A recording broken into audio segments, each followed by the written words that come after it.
যিনি আজ আমাদেরকে একত্রিত হওয়ার এই সাপ্তাহিক বৃহস্পতিবার হযরত শাহ সুফি মাশায়েখ আরিফ আলী আল মুজাদ্দিদ রাহমাতুল্লাহ আলাইহি প্রতিষ্ঠিত খানকা শরীফ এবং তানারি ওসিয়াত এবং ওসিয়াত করা আগের দিন বৃহস্পতিবার আমরা উপস্থিত হতে পেরেছি আমাদের বর্তমান মুর্শিদ হুজুর কেবলা তাঁর নেতৃত্বে, তাঁর সহচার্য, তাঁর আশ্রয়ে আল্লাহ আমাদের প্রত্যেককে জাগরিত হওয়ার তৌফিক দান করেছেন। আমরা সকলে আল্লাহ দরবারে শুকরিয়া জ্ঞাপন করি, সকলে মিলে আলহামদুলিল্লাহ। তারপরেই জানাই মানবতার দূত জগৎগুরু নবী মুহাম্মদ রাসূলুল্লাহ সাল্লাল্লাহু আলাইহি ওয়াসাল্লামের পবিত্র কদম মোবারকে আমাদের সকলের পক্ষ থেকে বেশুমার দরুদ ও সালাম সকলে বলে সাল্লাল্লাহু আলাইহি ওয়াসাল্লাম। আমরা প্রত্যেকেই জানি যে আমরা এখানে আসি ইলমে শরিয়াত এবং ইলমে তাসাউফ, তরিকতি শিক্ষা এবং শরিয়তি শিক্ষা উভয় শিক্ষা গ্রহণ করার জন্য আমরা এই জায়গাতে উপস্থিত। তার সঙ্গে সঙ্গে বিভিন্ন বিষয়ে বিভিন্ন সময়ের আলাপ আলোচনা এখান থেকে হয়। এই দরবার শরীফের পক্ষ থেকে বিভিন্ন জায়গায় প্রোগ্রামে। তো আজকে আলোচ্য বিষয়ের মধ্যে একটা বিষয় হল 15ই আগস্ট স্বাধীনতা সংগ্রাম। এই ভারতবর্ষের স্বাধীনতা সংগ্রামে মুসলমানের অবদান। ভারতবর্ষের স্বাধীনতা সংগ্রামে মুসলমানের অবদান। যেহেতু আগামীকাল না, আজকে থেকে তো সব গান বাজনা শুরু হয়ে গেছে অলরেডি, সব পতাকা তোলা হবে বিভিন্ন রকমের। এই যে ট্র্যাডিশন সবাই করে দেয়, আমিও করি। স্কুলে কলেজে ইউনিভার্সিটিতে পতাকা তোলা হবে, কিন্তু এই স্বাধীনতার ইতিহাসের পাতা থেকে যে মুসলমানদের নামগুলো মুছে দেওয়া হয়েছে, মুসলমানদেরকে দেশদ্রোহী আখ্যায়িত করা হচ্ছে, যে স্বাধীনতা সংগ্রামে মুসলমানদের কোনো অবদান নেই। এ সম্পর্কে 95% মুসলমানও জানে না যে মুসলমান আসলে কি জানে, এবং এই দেশে ভারতবর্ষের স্বাধীনতা সংগ্রামে আসলেই কারা বিশেষভাবে গুরুত্বপূর্ণ ভূমিকা নিয়েছিলেন, তারা কারা। আমরা ক্ষুদিরাম বোসের নাম শুনি, ভগৎ সিংয়ের নাম শুনি, বিনয় বাদল দীনেশের নাম শুনি, আমরা ঝাঁসি রানী লক্ষ্মীবাইয়ের নাম শুনি, সবই স্বাধীনতা সংগ্রাম। কিন্তু যাদের হাত ধরে ভারতবর্ষের স্বাধীনতা সংগ্রামের সূত্র তৈরি হয়েছিল, বিজয়ের, দেশকে ব্রিটিশদের হাত থেকে, জালিমের হাত থেকে দেশকে স্বাধীন করতে হবে, এই যাদের হাত ধরে এই সংগ্রাম শুরু হয়েছিল, তারা ছিল মুসলমান। তার মধ্যে অন্যতম আপনার প্রত্যেকেই জানেন এই বাদুড়িয়ার নারকুল বেড়িয়া বলে একটা গ্রাম আছে না, ক্লাস 4-এ একটা পড়া ছিল বাঁশের কেল্লা, অনেকে হয়তো পড়েছে, ক্লাস 4-এ ছিল। তারপরে নাম হলো বাঁশের কেল্লা, তিতুমির মের নেসার আলী। আমার বাপ ওই বংশধরের মানুষ, জগল আব্দুর রহমাতুল্লাহ আলাই, উনি তিতুমিরের বংশধর। মা গল্পটা প্রত্যেক আগে শুনেছি। এই মীর নিসার আলী ভারতবর্ষের প্রথম স্বাধীনতা সংগ্রামের সূত্র তৈরি করে দিয়েছিল। বাংলা থেকে ব্রিটিশ খেলাও, কিন্তু এই মীর নিসার আলী ইতিহাস কি ভারতের ইতিহাসে পাওয়া যায়? এই বাংলায় প্রথম স্বাধীনতা সংগ্রামের শহীদ গোলাম মাসুম, তার নাম কি ইতিহাসে পাওয়া যায়? রক্তাক্ত বালাকোট সৈয়দ আহমদ বেরলভী রহমাতুল্লাহ আলাইহি, তার ইতিহাস কি পাওয়া যায়? তার 40 জন সহপাঠীর ইতিহাস কি পাওয়া যায়? না। ভারতবর্ষের স্বাধীনতা সংগ্রামে 70,000 মুসলিম প্রত্যক্ষভাবে রক্ত দিয়ে এই ভারতবর্ষকে স্বাধীন করেছিলেন। ভারতবর্ষের ইংরেজ গভর্নর লর্ড কার্জন বলেছিলেন যে ভারতবর্ষের কোন সম্প্রদায়ের ক্ষমতা নেই ব্রিটিশকে ভারতবর্ষ থেকে দাঁড়াবে, শুধুমাত্র মুসলমানদের জন্য আমাদের এই দেশ ছাড়তে হবে। কিন্তু তারা দেশ ছেড়ে চলে যাওয়ার আগে ভারতবর্ষের শেষ গভর্নর লর্ড মাউন্টব্যাটেন এবং ভারতবর্ষকে যে ভাগ করেছিল লর্ড কার্জন, ইনি বুঝেছিলেন যদি ভারতবর্ষ ছেড়ে যাওয়ার আগে ভারতবর্ষকে আমি ভাগ না করে দিয়ে যাই, সংসার যদি এক জায়গায় থাকে এরা ইংল্যান্ডে গিয়ে আমাদের মেরে আসে। অতএব সংসার ভাগ করে দাও, যার সংসারের টেনশনে সে পড়ে যাবে, মারপিট করার সুযোগ পাবে, যেভাবে আরবকে করা হয়েছিল। 70,000 মুসলিম এখনো ইন্ডিয়া গেটে আপনি চলে যান, যেখানে প্রায় 91,000 স্বাধীনতা সংগ্রামীর নাম লেখা আছে। এই 91,000 স্বাধীনতা সংগ্রামীর মধ্যে 67,000 মুসলমানের নাম আছে, খোদাই করা আছে ইন্ডিয়া গেটে। ভারতবর্ষের জমিনে প্রথম ব্রিটিশদের বিরুদ্ধে জিহাদ করা ফরজ এই ফতোয়া দিয়েছিলেন সৈয়দ আহমদ বেরলভী রহমাতুল্লাহ আলাইহি রক্তাক্ত বালাকোট। তিনি সেই বালাকোটের প্রান্তরে শহীদ হয়েছিলেন ইংরেজদের বিরুদ্ধে সংগ্রাম করার জন্য। ইংরেজ ভারতবর্ষ থেকে চলে যাওয়ার সময় পাঞ্জাবের লাহোর থেকে পাকিস্তানের লাহোর পর্যন্ত প্রায় 550 তৎকালীন জামানার বাঁকা বাঁকা আলেমকে গাছে ঝুলিয়ে দিয়ে চলে গেছিল, গলায় দড়ি দিয়ে। তৎকালীন জামানার বাঁকা বাঁকা আলেম 550 প্রায় আলেমকে গাছে ঝুলিয়ে দিয়েছিল হত্যা করে, আর যাওয়ার সময় বলে গেছিল এদের জন্যই আমরা দেশ ছাড়ছি। কারণ মুসলমানের রক্তে এমন একটা শক্তি কাজ করে, মুসলমানের জিহাদের মধ্যে এমন একটা পাওয়ার আছে যে আমরা ভারতবর্ষ ছাড়তে বাধ্য হচ্ছি। সেই মুসলমানের ইতিহাস কি ভারতবর্ষের ইতিহাসে পাওয়া যায়? আছে। আমাদের সিলেবাসে যে ইতিহাস পড়ানো হয় ক্লাস 7 থেকে আর আপনি এইচএস পর্যন্ত বলেন, হায়ার সেকেন্ডারি উচ্চ মাধ্যমিক পর্যন্ত, এখানে কয়জন মুসলমান স্বাধীনতা সংগ্রামের নাম পাওয়া যায়? পাওয়া যায় না। কেন পাওয়া যায় না?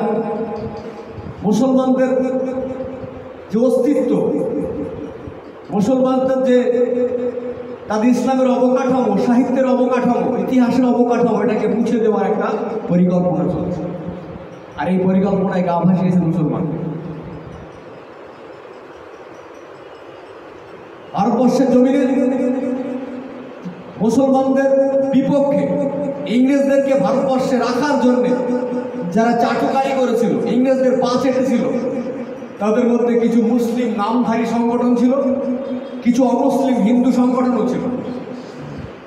মুসলিম নামধারী সংগঠন 2টা সংগঠন ব্রিটিশদের সময়ে তারা প্রমোট হয়েছিল, ব্রিটিশ তাদেরকে প্রমোশন দিয়েছিল ভারতবর্ষে।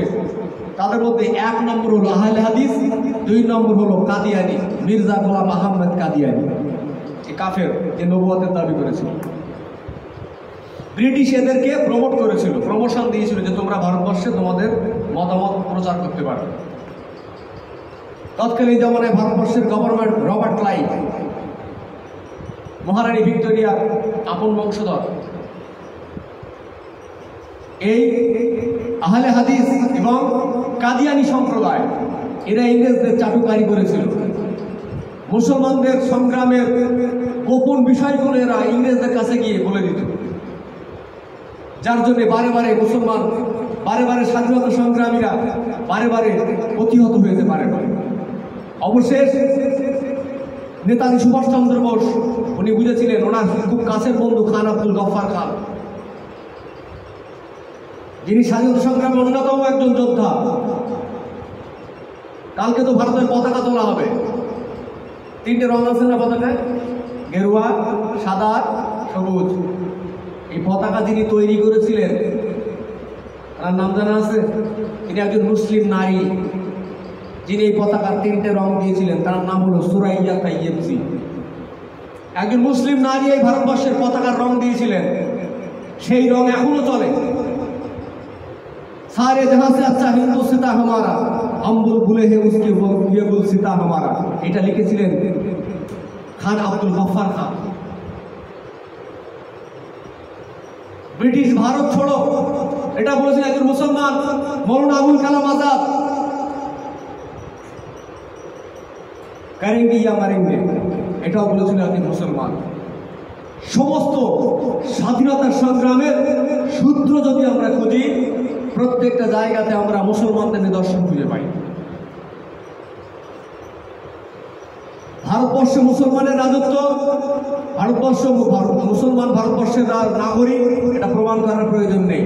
আমরা ভারতবর্ষেরই নাগরিক, এটা ভারতবর্ষের মাটি তার প্রমাণ দেয়। আজ অনেক মুসলমান বলেন মুঘল সাম্রাজ্যে বাবর ভারতবর্ষে লুটপাট করেছে। বিভিন্ন ডিবেটে বিভিন্ন জায়গায় দেখা, এগুলো আপনাদের জানা উচিত, তাই বলছি, যেহেতু আপনি ইতিহাস জানেন না। ভারতবর্ষের জমিনে তখন ইব্রাহিম লোদি শাসনকাল চলছে। ইব্রাহিম লোদি কি মুসলমান না হিন্দু? ইব্রাহিম লোদি উনিও তো মুসলমান। ভারতবর্ষের অনেক সাম্রাজ্য তারা শাসন করেছে, তার মধ্যে তুগলক, লোধি, মুঘল, তুগলক, তারপর আপনার এরকম অনেকটা 8-10টা গোত্র মিলে ভারতবর্ষে 750 বছর মুসলমান রাজত্ব করেছে। তার মধ্যে অন্যতম হল মুঘল। এটার পিরিয়ড সবচেয়ে বড় পিরিয়ড। এই মুঘল সাম্রাজ্য ভারতবর্ষে আসার আগে ভারতবর্ষের গদিতে তখন যিনি বসেছিলেন তিনিও ছিলেন একজন মুসলিম, ইব্রাহিম লোধি। তৎকালীন জমানায় দিল্লির শাসনকালের একটা সম্প্রদায় ছিল রাজপুত। তারা ছিল রাজপুত, যাদের মধ্যে অন্যতম রানা প্রতাপচন্দ্র সিং, সমর সিং, বাদশাহ আকবরের শালা মান সিং। এনার বাদশাহ আকবরের স্ত্রীর নাম ছিল যোধাবাই। এই যোধাবাইয়ের ভাইয়ের নাম হল মান সিং। চিত্রোড়ের রাজা ছিল মান সিং। এই ইব্রাহিম লোদিকে দেশ থেকে সরানোর জন্য রাজপুতরা চেয়েছিল যে আমরা দেশকে আমাদের হাতে নেব। আর রাজপুতরা ছিল অত্যাচারী, যারা দেশের দলিত সম্প্রদায়, আদিবাসী সম্প্রদায়, নিচু জাত হিন্দুদের মধ্যে আছে, নিচু জাত আছে, ST/SC আছে, শিডিউল কাস্ট, শিডিউল ট্রাইব এবং দলিত সম্প্রদায়। আপনি মহারাষ্ট্রে চলে যান, অন্ধ্রপ্রদেশ চলে যান, এখনো দলিত সম্প্রদায়ের জন্য রাস্তা আলাদা। ওদের বাজারে আসার আদেশ নেই। ওদের বাড়ির মেয়েদের বিয়ে হতে গেলে খুব সাবধানে করাতে হবে। তৎকালীন জমানায় রাজপুতরা চেয়েছিল এবং তার এটাই করত, সমাজের নিচু সম্প্রদায়ের নারীদেরকে বিয়ে হতে দিত না। তারা পতিতা বানিয়ে রাখতো নিজেদের ঘরে। যুবতী মেয়ে, কোনো বাড়ির মেয়ে যদি যুবতী হতো, সেই মেয়েটাকে স্বেচ্ছায় তার বাবাকে এই রাজপুতদের বাড়ি এসে জমা দিয়ে যেতে হতো। এরকম জঘন্য পরিবেশ তৈরি করতে চেয়েছিল রাজপুতরা। সবাই চিৎকার করে বাবর এসেছে, বাবর এসেছে। বাবর তো ভারতীয় নয়, বাবরের বাড়ি রাশিয়ায়। ভারতীয় লোক আর ও আসেনি। যারা চিৎকার করে, বাবরকে গালাগালি করে, তাদের জানা উচিত যে ওদের বাপরা বাবরকে ডেকে এনেছিল। রাজপুতরা, রাজপুত চেয়েছিল যে আমরা দেশকে আমাদের হাতে নেব। আর রাজপুত দেশ হাতে নিলে, আগেই বলেছি, রাজপুতদের এইরকম শাসন ব্যবস্থা ছিল যে কোনো মেয়ে যদি যুবতী হয় নিচু সম্প্রদায়ের মধ্যে, সেই যুবতী মেয়েকে স্বেচ্ছায় এদের বাড়িতে দিয়ে যেতে হবে। তারা ওই মেয়েটাকে নিজেদের মতো করে ব্যবহার করবে। কিন্তু ইব্রাহিম লোদি ছিল দিল্লির শাসনে, পারছিল না পরিষ্কারভাবে। ওরা চেয়েছিল যে ইব্রাহিম লোদিকে হারাতে গেলে এইরকম সমান শক্তিশালী বাদশা আমাদের জোগাড় করতে হবে। ওরা খোঁজ নিয়ে বাবরের সঙ্গে পরামর্শ করল। বাবর কিন্তু ভাড়াটিয়া যোদ্ধা। ও রাজপুতদের কাছ থেকে টাকা নিয়েছিল যে আমি ভারতবর্ষে যাব, ইব্রাহিম লোদির সঙ্গে যুদ্ধ করব, ইব্রাহিম লোদিকে হারিয়ে তুমি আমার যে টাকা চুক্তি হয়েছে আমাকে দেবে, আমি রাশিয়ায় ফিরে যাব। কিন্তু যখন যুদ্ধ হলো, পানিপথের প্রথম যুদ্ধ 1526, হরিয়ানার পানিপথ, এই পানিপথের প্রথম যুদ্ধ 1526-এ বাবর আর ইব্রাহিম লোদি, এই যুদ্ধে ইব্রাহিম লোদি পরাস্ত হয়ে গেল, হেরে গেল, বাবর জিতে গেল।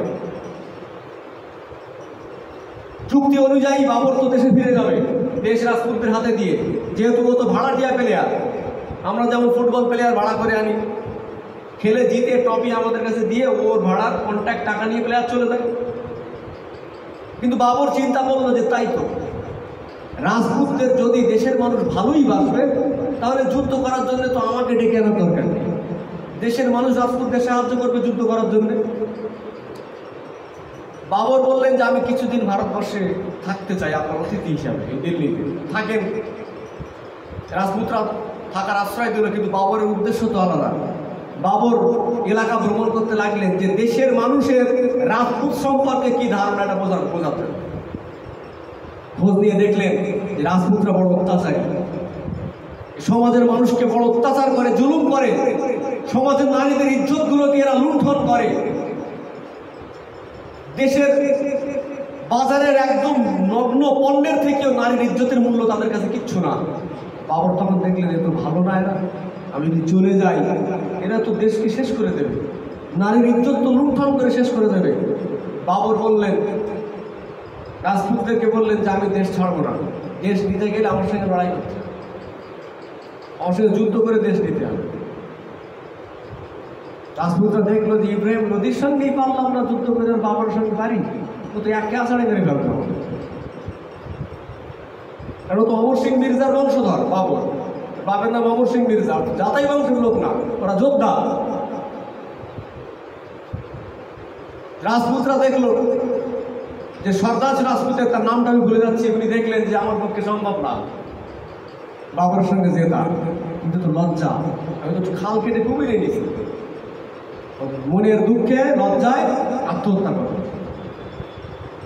ওনার ছেলের নাম ছিল সমর সিং। বাপ আত্মহত্যা করলে স্বাভাবিকভাবেই সন্তানের রাগ হওয়ার কথা। সমর সিং ভাবলো যে এই বাবরের জন্যই আমার বাপ আত্মহত্যা করেছে, আমি বাবরকে ছাড়বো না, বাবর ভালো মানুষ না। যে ইতিহাস বর্তমানে এই হোয়াটসঅ্যাপ ইউনিভার্সিটি আর বিজেপি আইটি সেলের মাধ্যম দিয়ে মানুষের কানে কানে পৌঁছে দেওয়া হচ্ছে, সেই ইতিহাসটা আপনাদের শোনাচ্ছে, শিখে রেখে দেন।